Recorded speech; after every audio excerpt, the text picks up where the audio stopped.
The words hung in the air like poison, spat from Karoline Leavitt's lips with a smirk that seemed rehearsed for cruelty.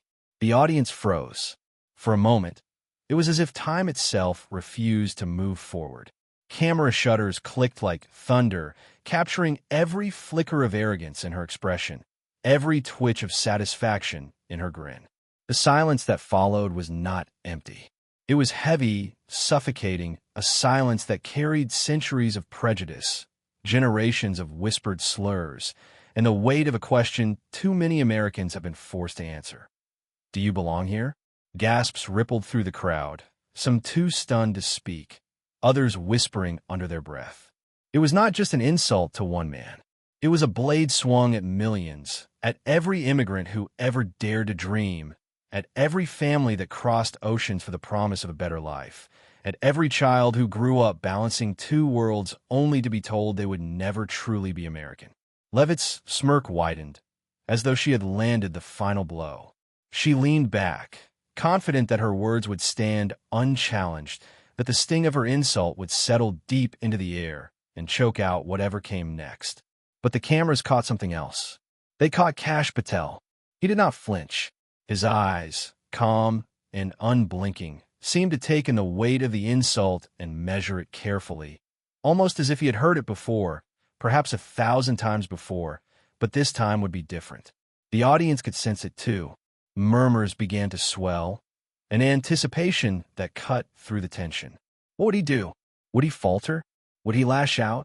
Or would he rise above the venom hurled his way? In that frozen instant, Karoline Leavitt believed she had won. But no one in that room was prepared for what came next, because what happened next would silence Leavitt and send shockwaves across America. The insult did not land in a vacuum. It erupted in the middle of a stage set for what was supposed to be a sharp but civil exchange of ideas. Under the bright lights, two podiums stood like battlegrounds. The audience was a cross-section of America itself: students, veterans, families, journalists, and everyday citizens who had come expecting politics as usual. Sound bites, applause lines, rehearsed talking points. What they got instead was something raw, something primal, something that pierced deeper than policy ever could. This was not just a debate stage. It had become a mirror held up to the nation. And the reflection was not flattering. Leavitt's words, "Go back to India," did not simply target Kash Patel, the man. They reverberated against the walls of the hall and out into living rooms across the country, echoing an old and ugly refrain that countless Americans of immigrant heritage have heard in schoolyards, workplaces, and neighborhoods. For some, it was a reminder of the first time they were told they didn't belong. For others, it reopened scars they thought had long since healed. What made the moment so electric, so dangerous, was that it wasn't just personal, it was national. It raised a question bigger than any policy debate. Who gets to be American? Who decides? The air inside that hall tightened. The moderators shifted uncomfortably. Some in the audience squirmed. Others folded their arms as if trying to shield themselves from the ugliness on display. And yet, the tension also carried possibility. The possibility that something profound could emerge from this ugliness. Because in America, the moments that sting the most often birth the movements that matter most. For Kash Patel, the son of immigrants, the insult was more than an attack on him. It was an attack on his parents' sacrifices, on the sleepless nights and long days they endured to carve out a piece of the American promise. It was an attack on the children who watched their parents work 2 jobs. And for the millions watching at home, the moment was a test. Would Patel shrink under the weight of the insult, proving the stereotype, right? Or would he stand tall, proving that dignity could outshine hatred? Because this was not merely about 2 people on a stage. It was about the soul of the country. Every immigrant family knew it. Every second-generation child knew it. Every person who had ever been told to go back knew it. The insult was familiar. But what came next would not be. If you think this was just another political jab, wait until you see how Patel turned the insult into a moment of national reckoning. Karoline Leavitt did not stumble into the spotlight. She sprinted toward it, fueled by ambition and sharpened by a taste for spectacle. From her earliest days in politics, she cultivated an image not of thoughtfulness or statesmanship, but of defiance, loud, unapologetic, and brash. For her, politics was not a forum for ideas, but a stage for performance, and she played her role with relish. She branded herself as the youthful disruptor, the fresh face who would say what others were too afraid to say. But what did that really mean? Time and again, it meant chasing controversy, not truth. It meant leaning into outrage rather than substance, cheap shots rather than arguments. The applause she sought was not from those yearning for solutions, but from those hungry for spectacle. Her rise followed a familiar pattern. Headlines weren't earned through policy proposals or acts of service. They came from incendiary remarks, sharp jabs thrown at opponents, and a willingness to cross lines others hesitated to breach. Each insult bought her another round of media attention. Each verbal swing reminded her base that she was, above all, a fighter. But what kind of fighter? Not one fighting for justice or dignity. No, Leavitt fought for herself, for airtime, for relevance in an ecosystem that rewards provocation over principle. And she leaned into it with pride. On podiums, she wielded her words like weapons, but without precision. They were blunt instruments, designed not to persuade but to wound, to humiliate, to dominate. Her voice grew louder, her gestures sharper, her tone more cutting. The louder she shouted about patriotism, the more un-American her words sounded. Because patriotism, real patriotism, is love of country that embraces all who call it home. Hers was something else, an exclusionary theater where belonging had gatekeepers, and she cast herself as the guard at the door. Critics called her reckless.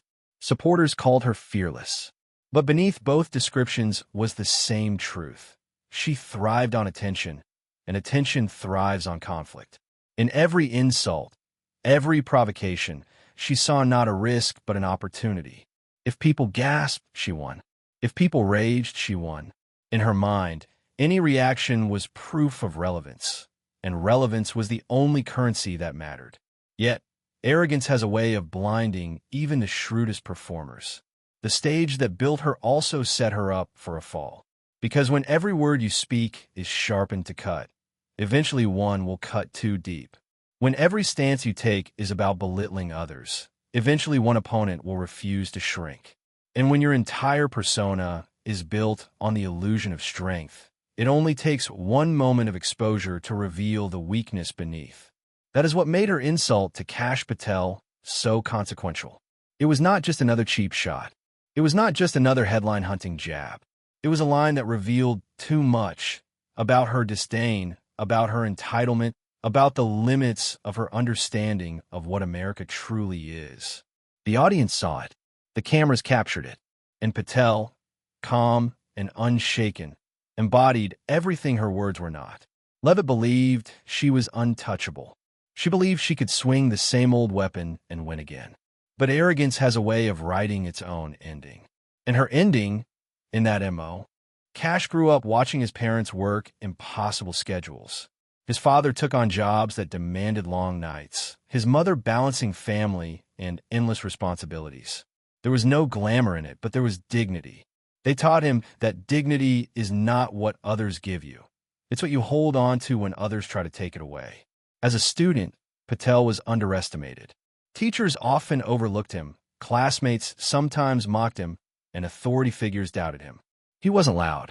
He wasn't the kind to demand attention. Instead, he listened. He studied. He worked. Slowly, he proved himself, not with bravado, but with excellence. For years, people underestimated him, but not anymore. He carried that quiet resilience into his career. While others chased wealth or prestige, Patel sought service. He became an attorney, working cases that few others wanted, pushing through the grind of public service not for headlines, but because he believed in the system's potential for fairness. Later, he stepped into national security, serving his country with a steady hand, even when it meant being in the shadows, even when the spotlight shone elsewhere. He advised, he strategized, he worked behind the scenes to keep Americans safe. His loyalty was never loud, but it was constant, and that was his strength. In a political world where shouting often substitutes for leadership, Patel embodied composure. His demeanor was calm, almost disarming. He didn't need to prove he belonged. His very life was proof. Every struggle his family endured, every sacrifice his parents made, every late night he spent buried in books instead of parties, every choice to serve over profit, all of it built an armor that arrogance could not pierce. That armor would matter on the night he stood across from Karoline Leavitt. Because for Patel, this wasn't just another stage. It was the culmination of a lifetime of preparation. He had lived through the sting of being told he didn't belong in classrooms, in stage. And while Karoline Leavitt relied on provocation, Patel relied on something stronger, a lifetime of resilience. He had been underestimated for too long, but that was about to change. Because when the insult fell, when the cameras zoomed in, when the air thickened with anticipation, Patel was ready. Ready not just to defend himself, but to remind a nation of what it means to belong. And in the very next moment, he would begin to do exactly that. The silence after Leavitt's insult stretched longer than anyone expected. It should have broken quickly, perhaps with a moderator's interruption, or a deflection, or nervous laughter. Instead, it lingered, pressing down on the hall like a storm cloud, refusing to burst. The audience felt it. The cameras drank it in. The world, it seemed, was waiting. And then she doubled down. Leavitt leaned forward, her voice sharp and smug, as if she could slice the air with it. This is America. If you don't like it, if you can't handle hearing the truth, maybe you should leave. The words echoed off the walls. They were louder than they needed to be, punctuated by the hiss of her breath and the flash of her smirk. A handful of claps came from one corner of the audience, hesitant, scattered, not nearly enough to fill the space. They were swallowed quickly by an uncomfortable rustle, as if the rest of the room recoiled. The moderators exchanged nervous glances. Their hands fidgeted with their papers. Their eyes darted toward Patel, then back at the cameras, unsure whether to intervene or let the drama unfold.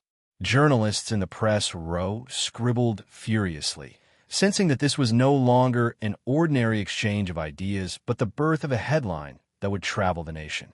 Leavitt, emboldened by the attention, straightened her shoulders. She was playing to the cameras now, her every word coded in confidence, her every gesture exaggerated. This is not about race, she continued, her tone rising. This is about protecting American VA.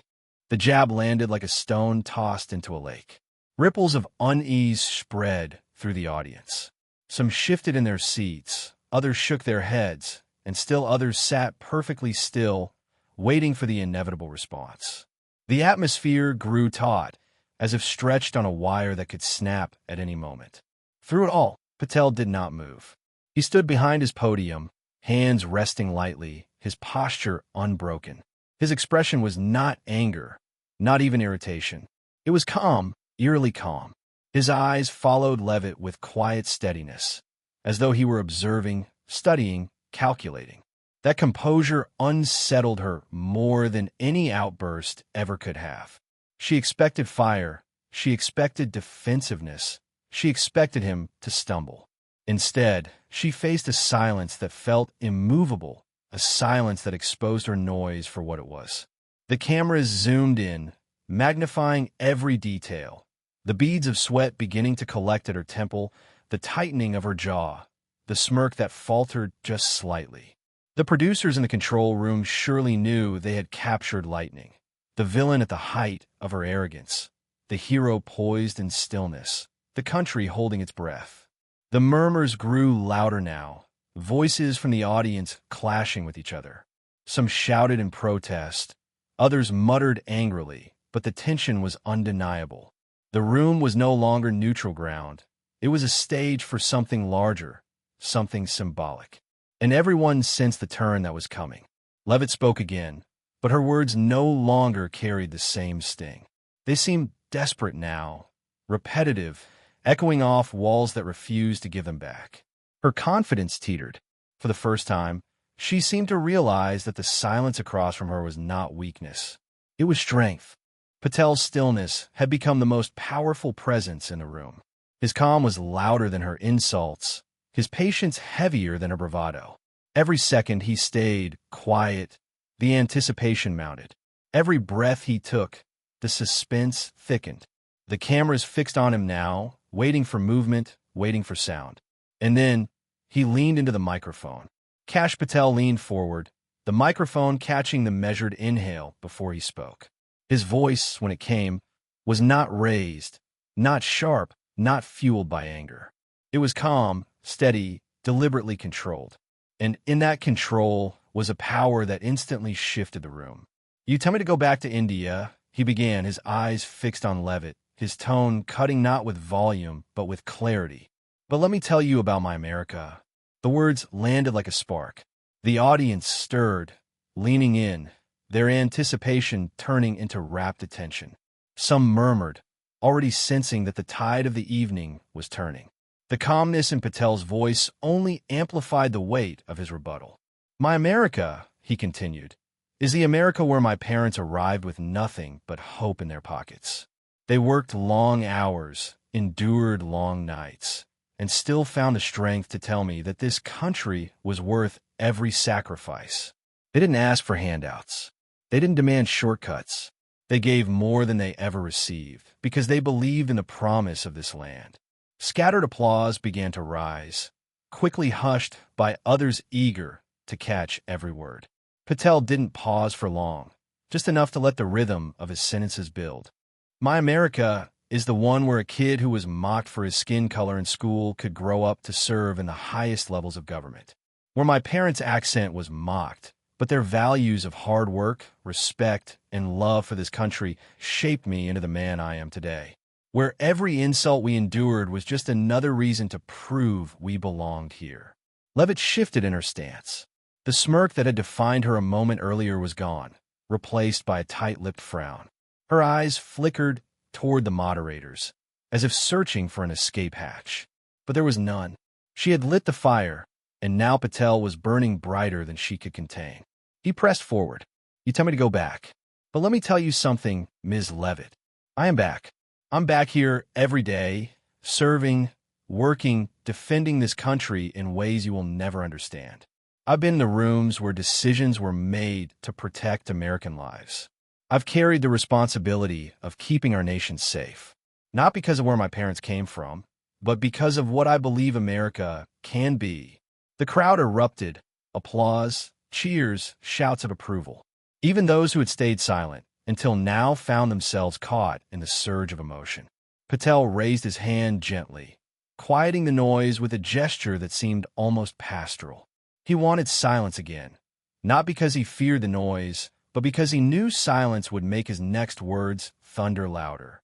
"And that is the America I know, not the America of exclusion, not the America of insults. The America I know is stronger because it is diverse. It is better because families like mine dare to dream it. It is freer because we refused to listen when people told us we didn't belong." The pacing of his speech was deliberate, measured, rising, falling, rising again. A masterclass not in anger, but in rhetoric that carried conviction. He wasn't just speaking for himself. He was speaking for millions who had felt the sting of Leavitt's words in. "My America," he said again, voice tightening with emotion now, "is not about telling people to go back.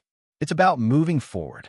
It's about a nation that grows stronger not when we push people out, but when we lift people up. It's about reminding every child watching tonight, whether your parents came here last year or generations ago, that you belong."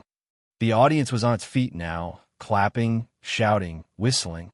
Some held their phones aloft, already streaming the moment live, already writing the captions that would turn Patel's speech into a viral clip. Across the internet, hashtags began to trend. Hashtag MyAmerica, hashtag Kash Patel, hashtag belonging. Leavitt looked rattled, her eyes darting from Patel to the audience to the cameras. Her earlier bravado had crumbled. Her hands gripped her podium a little tighter, her jaw clenched. Every attempt to mask the unraveling only made it more obvious. Patel pressed on, driving toward the crescendo. Because here's the truth. America doesn't belong to one kind of person. It doesn't belong to one group. one race, one party. It belongs to all of us, the people who work, the people who serve, the people who believe in freedom and dignity. That is the America I claim, and no insult, no slur, no cheap shot will ever take that away. Thunderous applause shook the hall. The moderators didn't bother to intervene. They, too, knew history was unfolding. Patel leaned in one final time, his voice dropping lower, quieter, yet somehow even more commanding. So no, Ms. Leavitt, I will not go back to India. I will stand right here, because this is my country, too, and I'm not going anywhere. The roar that followed was deafening. It was the sound of release, of vindication, of a truth finally spoken aloud on a stage where it could not be ignored. Patel did not smile. He did not gloat. He simply stepped back from the microphone, letting the moment breathe, letting the words hang heavy and undeniable in the air. And then, with the faintest nod, he allowed. On Twitter, the clip of Patel declaring, "This is my country, too, and I'm not going anywhere," was retweeted hundreds of thousands of times within hours. Memes appeared almost instantly. Patel's calm expression juxtaposed against Leavitt's fading smirk, Patel's hand resting on the microphone, turned into a symbol of quiet, unstoppable strength. TikTok edits layered stirring music behind his speech, turning it into a rallying cry that spread among high schoolers, college students, and immigrant families alike. For millions, Patel's words weren't just a clapback. They were validation. Validation for the child who had been told on a playground to go back where you came from. Validation for the worker who had endured jokes about their accent in the office. Validation for every family that had sacrificed everything for the promise of belonging, only to be told, time and again, that they would never truly be American. Patel's calm defiance became theirs. His dignity became their victory. Commentators lit up the airwaves. On progressive news networks, anchors replayed the moment on loop, calling it one of the most powerful rebuttals in recent political memory. A respected historian tweeted, "This was not just a debate moment. This was a cultural flashpoint, a reminder that America is still being defined in real time." Even some conservatives, though unwilling to praise Patel outright, admitted that Leavitt's insult had been a serious misstep. Celebrities joined in, amplifying the message. An A-list actor posted the clip with the caption, "This is patriotism. This is dignity." A Grammy-winning singer shared a heartfelt message to every immigrant kid watching. "This is your reminder. You belong." The chorus of voices turned Patel's response from a political debate into a national conversation. Politicians, too, couldn't stay silent. Several members of Congress praised Patel, framing his response as an example of American resilience. A senator tweeted, "Kash Patel reminded us all that America isn't defined by exclusion, but by the courage of those who stand up to it." Even international leaders chimed in, with one foreign diplomat remarking that Patel's words represented the America the world still hopes to see. But perhaps the most powerful reactions weren't from the famous or the influential. They came from everyday people. Videos appeared of immigrant parents watching Patel's speech with tears in their eyes. Students in dorm rooms cheered in unison as they replayed the clip. Families gathered in kitchens to show their children the moment, saying, "Look, this is for us." And in the comment sections across platforms, the stories poured in. "My mom was told to go back when she was working her first job. Tonight, Kash Patel spoke for her. I've carried that insult my whole life. For the first time, I felt like someone answered it. This wasn't politics. This was personal." Leavitt, meanwhile, found herself drowning in backlash. The same insult she had delivered with a smirk now defined her, replayed endlessly alongside Patel's measured response. Memes cast her as the villain who underestimated her opponent. Editorials blasted her for crossing a line that revealed not strength, but weakness. The arrogance that once fueled her rise was now the anchor dragging her down. What had begun as a clash between two individuals transformed into something larger, a cultural reckoning. Patel's speech was dissected in classrooms, invoked in sermons, analyzed on podcasts. Commentators framed it as a reminder that the struggle for belonging in America is not over, but moments like this can shift the national conscience. For days, the clip refused to fade. It lingered on trending lists, replayed on television, shared in WhatsApp groups across immigrant communities. When the noise of applause finally settled, when the hashtag slowed from trending at the speed of lightning to resting like embers still glowing on the digital horizon, a deeper truth lingered. It wasn't just that Kash Patel had won a debate moment. It was that he had reframed the very question of what it means to be American. Dignity had triumphed over hate. For too long, voices like Karoline Leavitt's had tried to make belonging a weapon, a gate with a lock, a privilege to be granted or revoked based on ancestry. Her words, "Go back to India," were not merely an insult hurled at one man. They were a test of whether America would continue to tolerate that kind of smallness, or whether someone would finally rise and remind the nation of its largeness. Patel's response was more than eloquence. It was a mirror held up to the country, forcing us to see that being American isn't about where your family came from. It's about what you stand for. It's about choosing service over selfishness, dignity over arrogance, principle over provocation. And it's about recognizing that our differences are not threats to America, but the very proof of what makes America worth defending. In Patel's story, people saw their own. The immigrant child who studied harder than anyone else because failure was not an option. The parents who worked double shifts so their kids could walk through doors they themselves were never allowed to enter.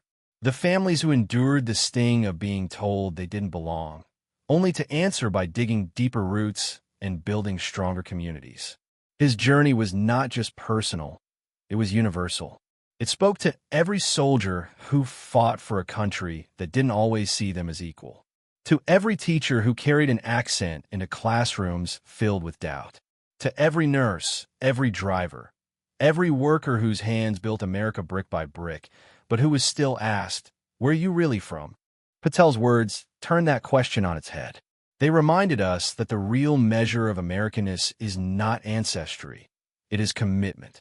Not purity of bloodline, but purity of principle. And in that moment, dignity was no longer abstract. It was alive, breathing, undeniable. The lesson was simple, but it was profound. Hate is loud, but dignity is louder. Hate burns quick, but dignity endures. Hate seeks to divide, but dignity builds bridges across the very divides it tries to exploit.